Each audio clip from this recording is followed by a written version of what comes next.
Hello friends, कहानी की शुरुआत में हम देखते हैं कि जेवू मोजिन को बताता है, मैंने उससे कहा है कि वो मुझे पा सकता है। और उसकी ये बात सुनकर के मोजिन गुस्से में आके उससे कहता है, तुम्हारी इतनी हिम्मत कि तुम मेरे सामने ये बात कह रहे हो।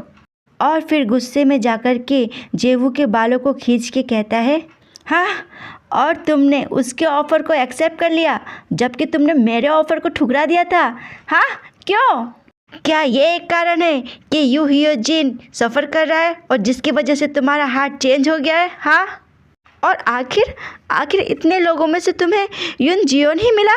क्या वे तुम्हारे लिए काफ़ी काइंड हार्टेड है या फिर उसने तुम्हें कुछ ज़्यादा ही अच्छा ऑफ़र दे दिया है? और मोजिन की ये सब बातें सुन कर के उसका ऐसा बिहेवियर देख कर के जेवू काफ़ी डरा हुआ लगता है और उसको बस एकटक देखता रह जाता है। और मोजिन कहता है, मैंने सोचा भी नहीं था कि तुम इस हद तक चले जाओगे।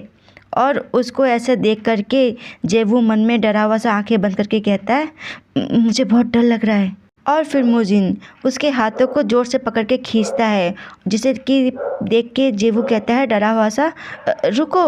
और अपने आप को छुड़ाने की कोशिश करते हुए कहता है, मुझे जाने दो, मुझे जाने दो, मुझे छोड़ दो। और फिर मोजिन उसे ज़ोर से धक्का दे करके बेड पे गिरा देता है, जिससे कि जेवू कहता है, आह। और मोजिन एकदम से उसके चेहरे के पास अपना हाथ रखता है, जिससे कि जेवू डर जाता है और वो कहता है, आह। और फिर मोजिन उसके ऊपर की तरफ आके कहता है, तुम क्या चाहते हो? जो कुछ भी हो, मैं तुम्हें सब कुछ दूंगा।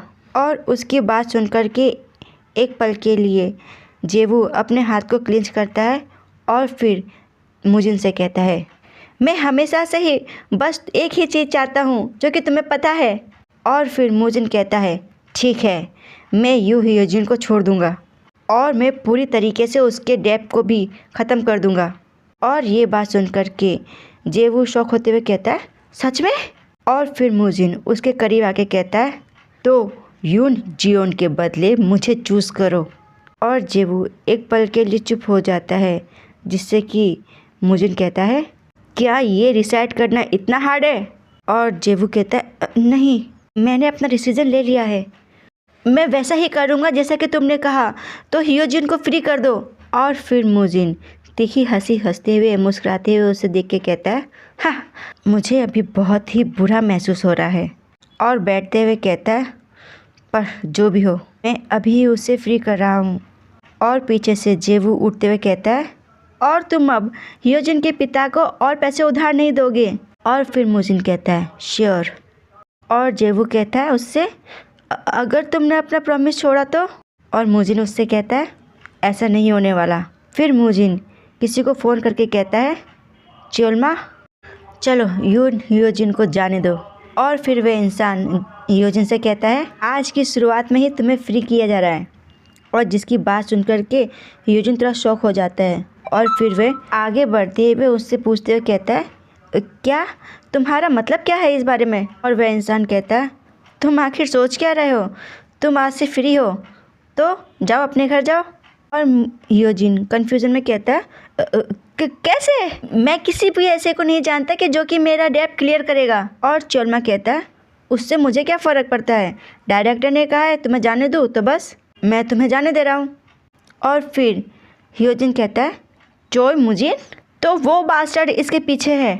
फिर चोलमा कहता है, मिस्टर चोय मुजिन तुम्हारे कोई फ्रेंड नहीं है, अपना जबान संभाल के बात करो। और गुस्से में चिल्लाते हुए कहता है, मेरा दिमाग खाना बंद करो और भाग जाओ यहाँ से। और फिर हियोजिन वहीं अकेला का अकेला खड़ा रह जाता है और फिर शॉक होते हुए अपने आप से कहता है, मैं फ्री हो गया?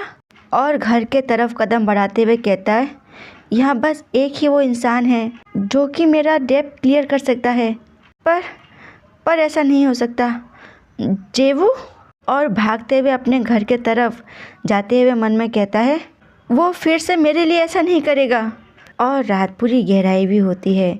फिर वह अपने एरिया में पहुंच जाता है और फिर अपने घर के अंदर जाके दरवाजे को स्लाइड करता है और अंदर आके दोनों बच्चों को टेबल पे सोया हुआ देखता है। और फिर हिनवो के पास आके उसके सर पे पैट करता है और कहता है, हिनवो नींद में ही जागता है और वह उसकी तरफ देख के कहता है, हाँ हियोजिन। और हियोजिन मुस्कुराते हुए उसे देख रहा होता है।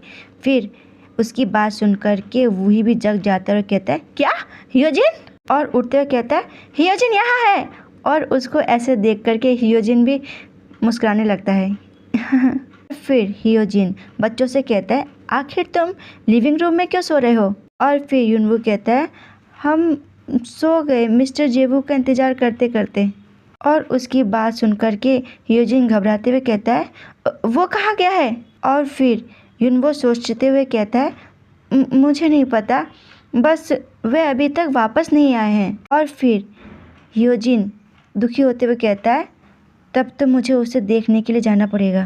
तभी घर का दरवाज़ा स्लाइड होता है और बाहर से जेवू आवाज़ लगाते हुए आता है, हियोजिन तुम आ गए? और बच्चे कहते हैं, मिस्टर जेवू। और हियोजिन एकदम से अपने हाथ को बढ़ाते हुए जेवू से कहता है, जेवू।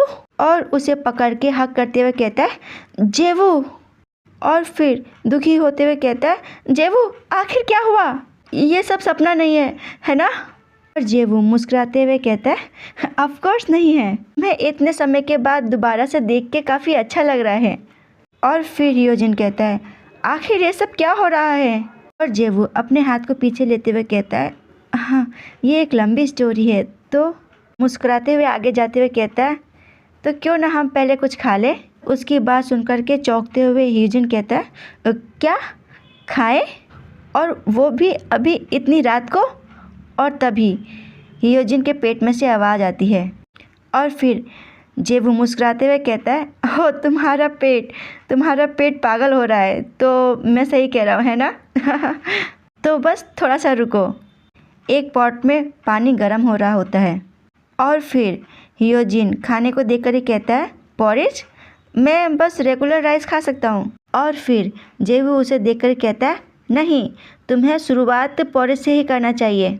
और फिर उसके फेस पे पोक करते हुए कहता है, देखो तुम कितने पतले हो गए हो और तुम्हारा चेहरा भी देखो कितना धंस गया है। अभी तुम्हारे लिए गर्मा गर्म पॉरेज बहुत अच्छा होगा। दोनों बच्चे भी हियोजिन से कहते हैं, हाँ ये सही कह रहे हैं, तुम काफ़ी कमज़ोर हो गए हो। और हियोजिन कहता है, हाँ सॉरी, मेरे मोबाइल में वायरस आ गया, इस वजह से मुझे यहीं पे ये स्टोरी ख़त्म करनी पड़ेगी। धन्यवाद।